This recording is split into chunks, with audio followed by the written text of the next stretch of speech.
Major League Pickleball. We've got another incredible guest on the show this week. We can't wait to introduce them on the show. But first, a quick thank you to our sponsors. Pro XR, the official paddle of MLP, the only paddle custom fit for your grip. Knockaround, the official sunglasses of MLP, quality shades that won't break the bank.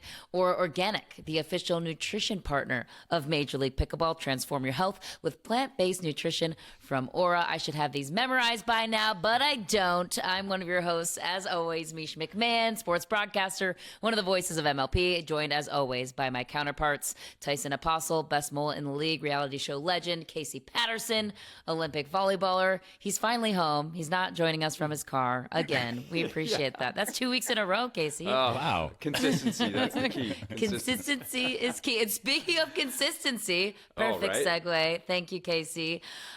Two-time Major League Pickleball champ from the Challenger League joining us now. Consistently has been MVP twice in a row this season. She is Eva Radzikowska joining us from the Bay Area Breakers. Eva, thanks so much for joining us. I want to start with the transition for you from tennis to pickleball. Maybe we even begin with your journey of how you found the sport and how you got to where you are today for people that don't know your story. I got introduced to pickleball by friends of mine. It was Christmas 2021, so not a very long time ago. My friends are tennis players as well. And, I feel like the age we are getting to, tennis is becoming a little bit more and more difficult. And, we are all used to competing. And, we can't compete at the level we would want in tennis anymore. And then, we got introduced to pickleball, and that was it. There's no more tennis, at least for me. It's all about pickleball, and I feel like making transition from tennis to pickleball, it's easy to get fairly good, and it keeps you going. And then if you want to get very good, it's more of a challenge. And I think that's why we're all doing it. It's like, how good can you get? With let's back up a little bit further, even, because you came from professional tennis. So you were a professional tennis player. How many years ago was this? Different lifetime. I was 16 and a half, I think, when I started playing on a tour, played, Federation Cup. I only played for 2 years, really. I got injured very early on. At the age of 18, I really stopped playing. I went to college to America, so I continued playing tennis, but I didn't play professionally after that. Okay, She's being modest. She was a Polish national champion at age 16. It's as easy as getting MVPs. A Big 12 champion. As I said, you were like so legit. I'm not big modest. You were legit. Not to be understated, Oklahoma State. Yeah. Okay, Eva, I think we got to get Michelle as your hype person to follow you around while you are being humble everywhere you go. Michelle can come in and be like, actually, did you know this fun fact about Eva? I was going to say, I did hear an accent there. I was going to guess Alabama, but Poland. Yes. So... That was funny, Tyson. Thank you, Michelle. Thank you for your affirmation. You're in Poland. You're a professional tennis player. At this point, are you traveling the world as a 16 to 18-year-old professional tennis player? Are you mostly in Europe? What does your schedule look like? I'm mostly in Europe. I live by myself. I go to a regular high school. So, I practice early in the morning. I go to school. I practice after. And then I squeeze in as many tournaments as I can in between. So you live by yourself. Yeah, crazy life. I moved out when I was 15. My parents trusted me enough to let me do it. Good decision or not. I mean. Okay, so you have parents and everything. Like I just would like, okay. So you're out at 15. I'm out and about at 15. What is going on here? Listen, I had the best life ever. No complaints. I finished high school, finished college. Played tennis. It was actually quite amazing. I'm very blessed to have the life I've had so far. Okay, so you're 15, you move out, you become pro tennis player, going to high school while also being a pro in Europe, and then you came to the United States to play in college. Yeah, so is that always going to be the plan? No, to pursue? no, listen, that was not a plan at all. So I finished playing when I was 18. I was heartbroken, because tennis was everything to me. And, at the age of 18, being told, hey, you're injured, you have no chance anymore. I was like, okay, I don't know anything else than tennis. So it was pretty tough. So, I went to college. What kind of injury? I broke my left foot 3 times in a row. Ooh. Yeah. What? Playing tennis? Once playing tennis, the other 2 times just being completely stupid, completely on me. So do you think if you wouldn't have been living by yourself at 15, I knew you were gonna those ask foot that. break? I knew you were gonna ask that. Well, partially maybe that had something to do with it. Are these correlated? But hey, you learn as you go. But so anyway, so I started college in Poland, and then at the age of 21. Old friend of mine that I knew from Poland, from playing tournaments in Poland. At that time, she was at Oklahoma State. And she calls me out of nowhere and she's like, listen, we've got 1 scholarship open. We have to win Big 12 tournament. Do you want to come over? Have you been playing? Let's do it. And I'm like, well, yeah, like sounds awesome. Let's do it. So she called me in September and I was at Oklahoma State in January. No English, zero English. So my first semester. But Oklahoma, they speak a lot of Polish there, right? Yeah, every second very person. fluent. Yeah. Okay. So that's a smooth transition. When I landed in Stillwater, I was like, what the heck is going on? Where am I? Oh, my gosh. But not in English. This was all you thinking in Polish. Yeah. So how do you say what the heck is going on in Polish? Because we want to really be into it here. Tutaj dzieje. That. That's what I was. Yeah. Now you have to repeat it, Tyson. Yeah. So now, we'll save it for after recording. Imagine me coming from Poland, no English, and the whole college system in Poland, in Europe, is completely different.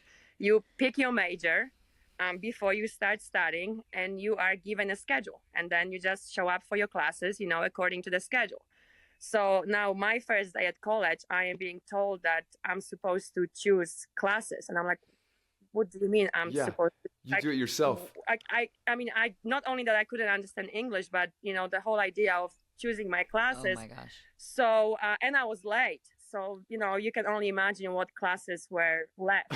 So I ended up with the worst classes ever, especially for a English speaking person.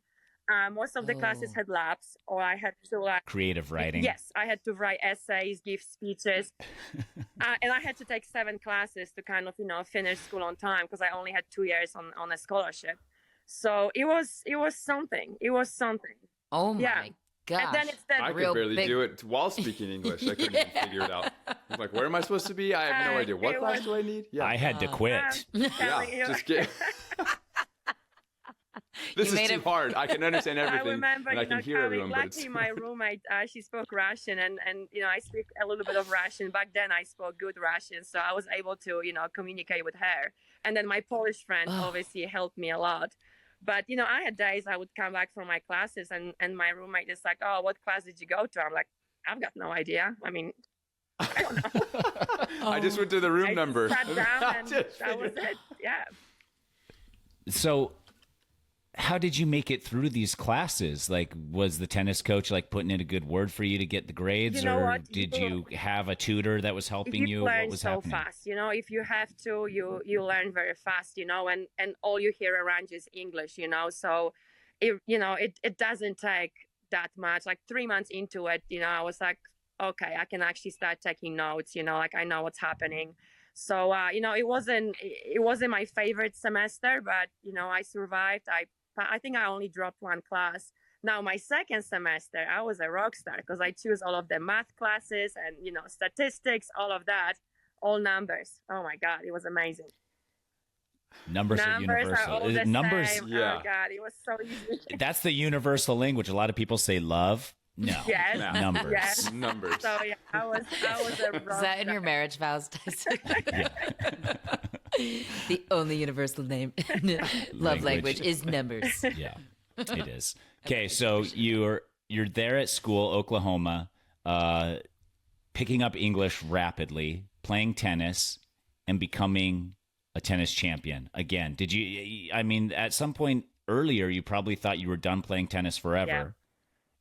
How did it feel to come back? Amazing. You know, and I was so lucky. My team, the best teammates ever. And I'm not just saying it, like we are still all friends. We are still in touch. I was just lucky. They helped me through it. We had an amazing chemistry.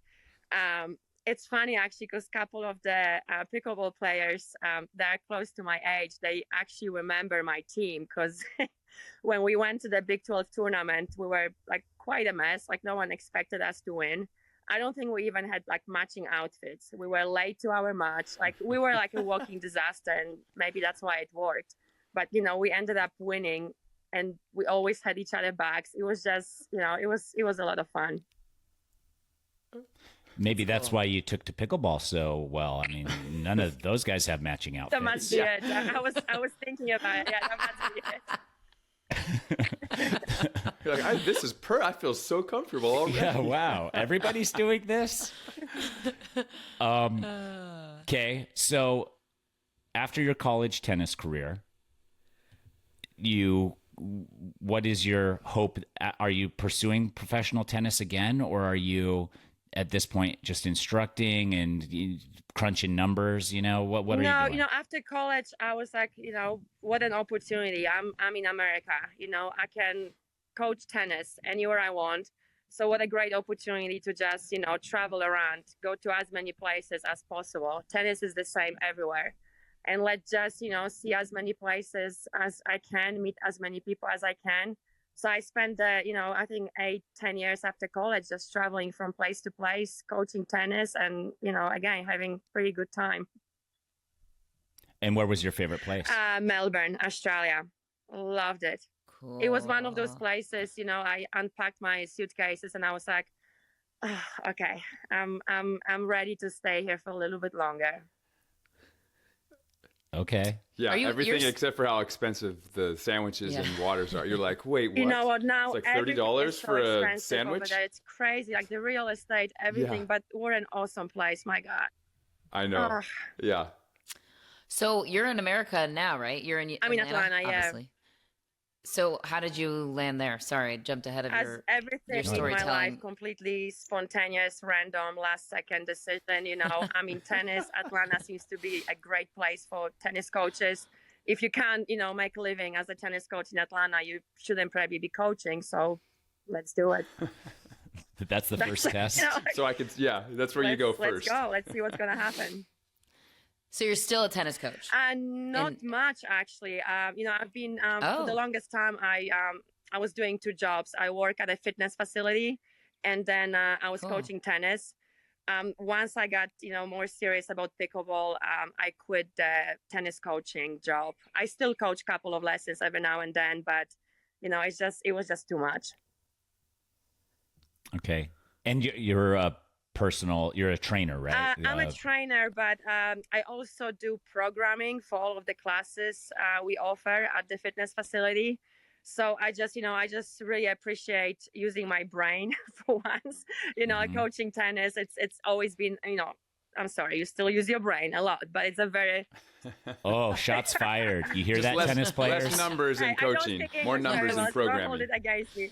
It's a very physical job, you know, and it's just tough. And you know, being at the gym and actually, you know, being able to program and it's a lot of fun. It's like, you know, another challenge that I really appreciate. Good. So you discover pickleball in 2001 on Christmas of all days. Wow. Easy to remember. And what was your feeling and thought about pickleball? Was there a moment early on where you were like, I'm going to pursue this seriously, or was it more just for fun? Well, so, you know, I'm one of like those people that, you know, 5-6 years ago when, you know, I saw people playing pickleball, I was like, I will never do it. Pickleball is just ridiculous. This is like not even a sport. It's for old people. I'm guilty of all of those things. I said it and I admit it. That's That's why we actually brought you here for a formal apology from a former tennis professional. I admit I was one of those people. And then, I finally tried it and I was like, what a moron I am. I could have been playing for the last 5 years. And now I'm 43 or 42 and I'm just starting now. But and winning MVP. Oh, just saying. I need to keep on saying that every 5-10 minutes. I love it. I love it. See, that's what I'm saying. I'll send Michelle out to you in Atlanta. She'll follow you around. I'm like, what are you doing at age 43? Not winning 2 MLP championships and getting MVP. Right. Seriously, it's impressive. Thank you. And that's what we love about pickleball too, because it transcends any age gap, any gender gap. I don't know. I think it's pretty cool. It's like the story you tell every kid. You only need to start in 2021, and you can also be a 2-time champion MVP. No, I only think need 2 years. I think it's more like the inspirational thing where it's like you can start a new career. Don't worry, every 3 years people start whatever it is. Right. There's always time to try new things. Yes, everyone just says their life's over at certain ages. I don't know, It never is, right? There's always something new that comes your way. I bet if you were to go back and tell your 16-year-old self that was playing pro tennis that you would be pro in another sport at age 43, she'd probably be like, oh, what sport would you guess? Yeah, what would you guess that you were 16-year-old you get something somehow that's like, hey, heads up. You say golf. Golf? I was just thinking, it's slower. Yeah. Something you can play forever. Easy on the knees. Smart. But, I fell in love with pickleball. I truly, from the very first time I tried it, I was like, oh my God, this is so much fun.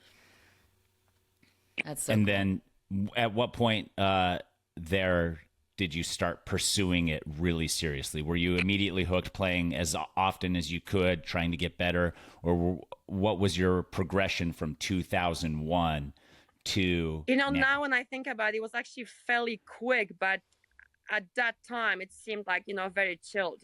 We would just get together and play maybe 2-3 times a week just for fun, learning how to score, figuring out the kitchen and what to do.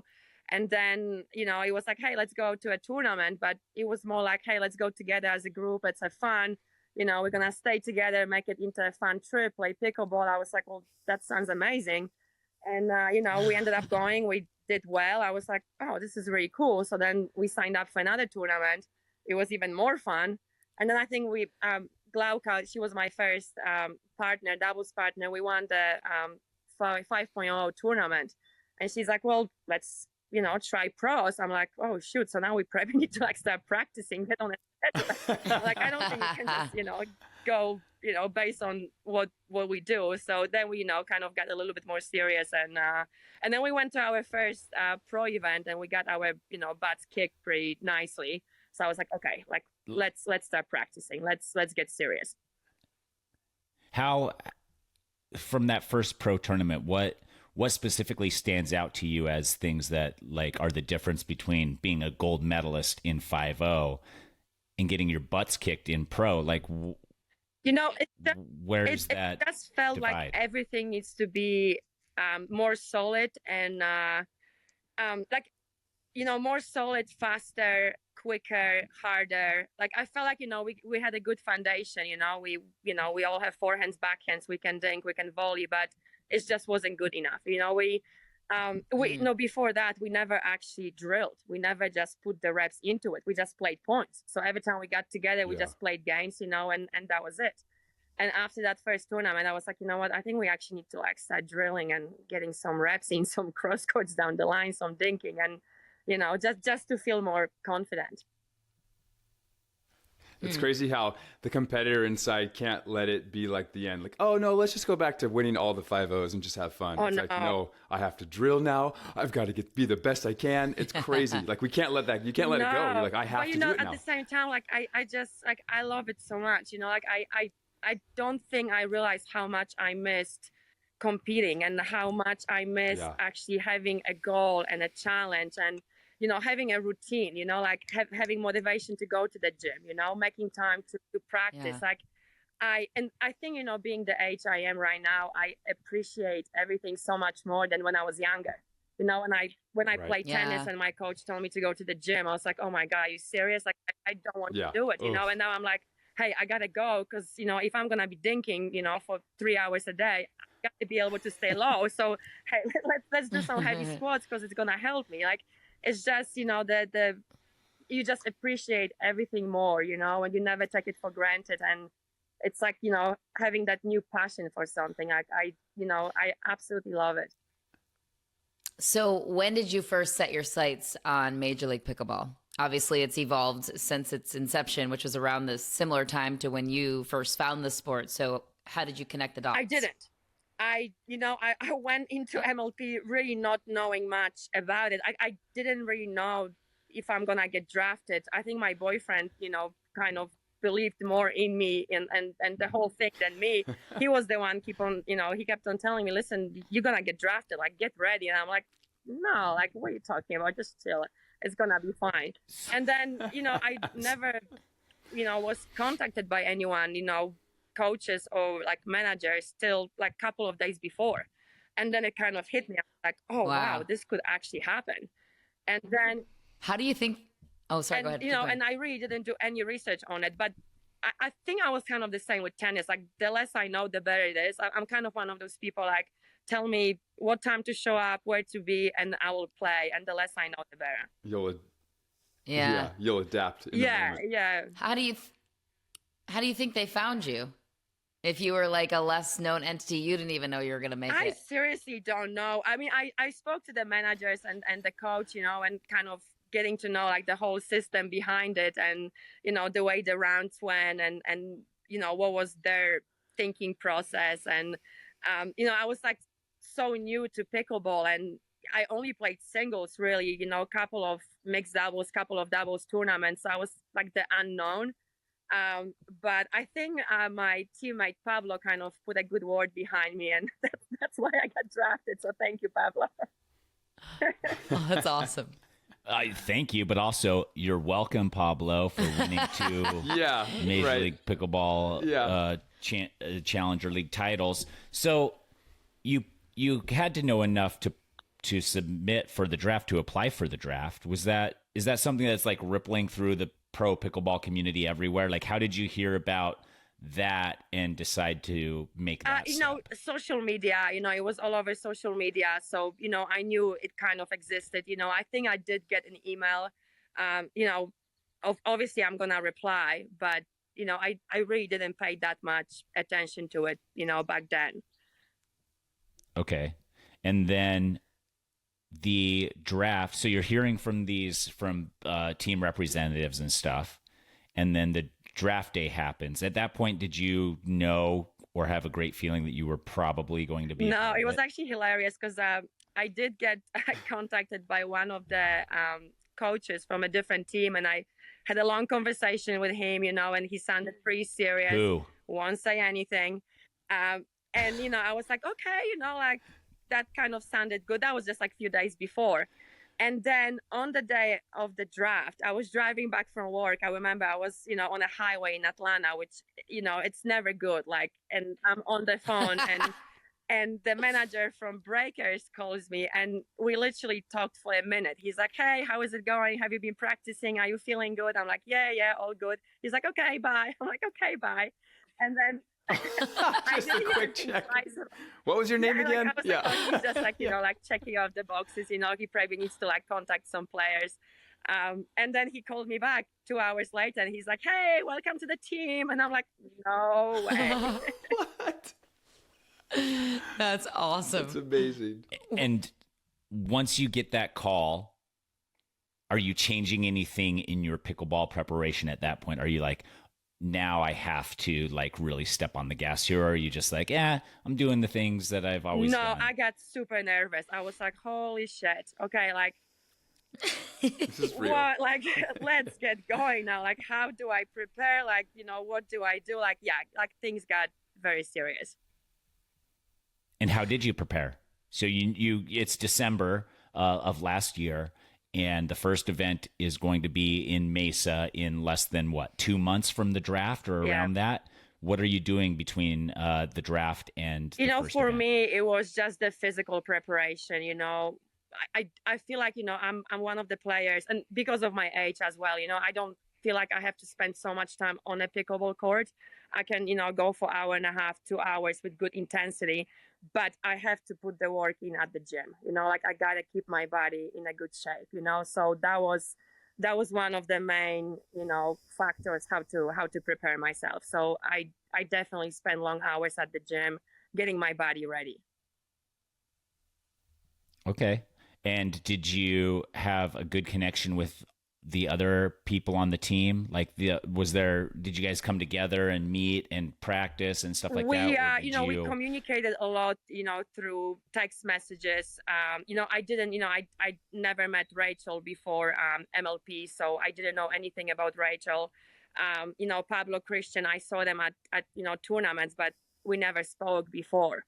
So, like. On purpose, or was that just? No, I was the outsider. I wasn't one of the cool kids. Oh, okay. So it was on them. But we had good conversation, on through text messages with the coach as well. I feel like we were so lucky with our coach, with the manager, the owners. We kind of all clicked, and then we came to Mesa a day earlier.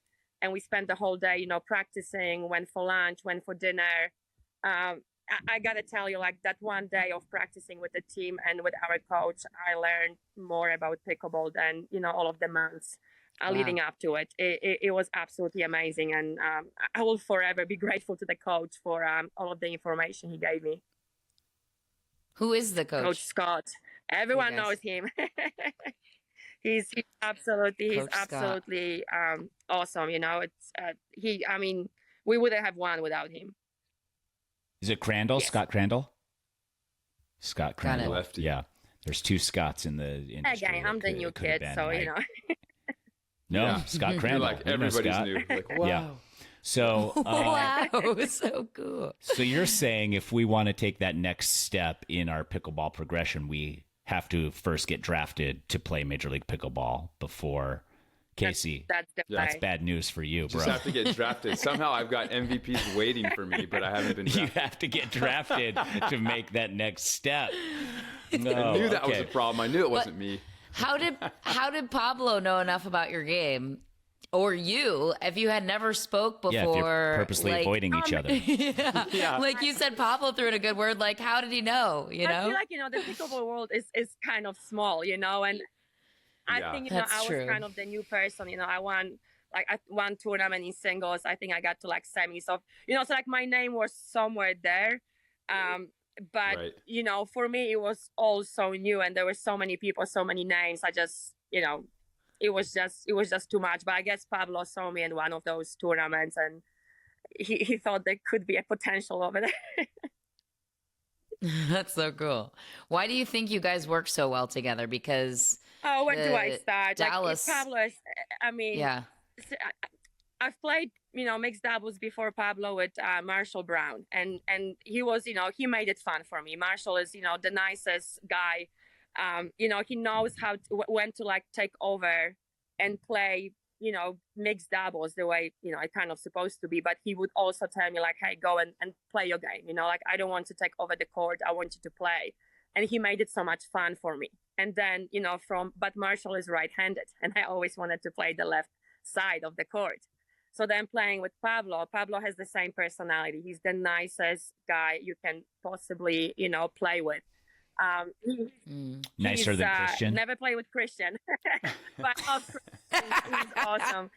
But Pablo is kind of the same mentality. He's like, listen, I'm gonna take over when it's the right time, but I also want you to feel confident that at any time, if you want to, step in, play your game, take over the middle, go for it. And I feel like for female players playing mixed doubles, if I have the freedom to play my game, my goodness, my confidence goes up, and it's so much fun.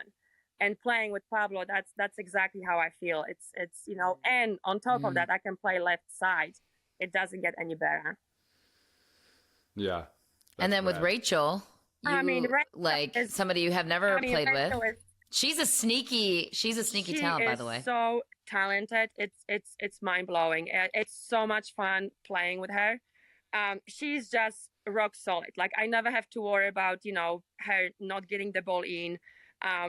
Practicing that one day before, we got 5 hours of practice together. So we figure out, what are our strengths and weaknesses. And it just clicked. It was absolutely amazing. She's so talented. I wish she had more time to play because I would love to partner up with her and play all of the tournaments. But, she's got school and everything else going on. So unfortunately, not that much time for pickleball. Yeah, she's in medical school and the U.S. Army. You guys have such interesting storylines on your side. So what to you, like from Mesa to Daytona Beach, what was special about the Daytona Beach one? Because to me, that was such an intense matchup between you guys and Dallas. So like that could have gone either way, but you guys clean house once again and win back to back. The second time around, it was tough. I feel like coming back, as winners, you like it or not, you feel a little bit of a pressure, right? You want to prove yourself, you don't want it to be like, hey, we won one time and that was it. You want to come back. And you're the targets as well. Yeah, everyone wants to make you look bad. Well, so like it was, so important for us to come back, and do well again. And I felt like there were so many new players. The teams were so even. I mean, we went to a Dream Breaker, so many times, which I feel like for us is a good thing because we all love playing singles. So I feel like, if we get to a Dream Breaker, life is good. But, it was intense. Oh my goodness. From the first, till the last match, it was super intense. But I think we also like it, like I think we all like when it gets to like, 18, it's like, okay, come on, like this is time to shine, like let's do it. So it was, I mean, it definitely, for me personally, it felt like it was more important the second time around. It felt even better, to coming back, having close matches and somehow, finding a way to win. That was super special. Especially after winning the first one. It's like the second one, you almost had to be in those Dream Breaker scenarios for you guys to like really turn on like, all right, this really flips the switch for us now because you've kind of won one. So there's like the magic of it. It's still there, but it's a little bit like distant. At the same time, you know what it's like. So you're like, I feel like sometimes you put yourself in a position where, let's put ourselves down a little bit because then we really can play. Yeah, it turns it on for us. 100%. That's exactly what happened. And yeah, it felt very, very special. I mean, it felt special first time around, don't get me wrong. But the second time I was like, wow, this is awesome. That's so cool. We talked with Megan Dazan last week. She was the MVP in Daytona for the Premier League. And I asked her, at what point in the tournament did she think we can win this and I will be MVP? Did that cross your mind in Mesa at all leading up to any of it? Like at what was in the finals or anything where you like, I mean, obviously in the finals, you're like, I can win this. But was there a time earlier on in the tournament where you were thinking we're going to win this? It was so weird because, again, like I was still so new to pickleball. Like there were players over there that I never played against that I didn't know. So, I was like, every match, I was like, I've got no idea. Like, I know we have an amazing team, but I just don't know. Like, I don't know how good the other team is, So it was just like, everything was so new. You just go there and you play the best and let's see what's going to happen. So I really didn't have that moment in Mesa at all. Every match was just like 50-50. I've got no idea. Now, there was a lot of confidence from my teammates. They were like, hey, we got it. Come on. Like, we can do it. So that definitely helped. But well, some of your teammates are famous for just only their confidence. Well, they've got the results to back them up. So, but for me personally, that's a good teammate. That's a good teammate right there. It was just like I really don't know what to expect, and the different scoring, I was kind of learning from match to match. Now the second time around, obviously, I knew the teams, I knew the players. I knew what I was getting myself into and I knew we could win, but it was like, well, every match is so close, it comes down to few points, like couple of unforced errors and everything can, turn around. So it was intense. I came back home after, I was like, God, I'm exhausted. Not like physically, but mentally, That, you know? Yeah, that's good. That's a good feeling, right? And then to win, to take some time off, and then to recover. So now we're moving into the third event and the last event of this season with the Breakers as this team.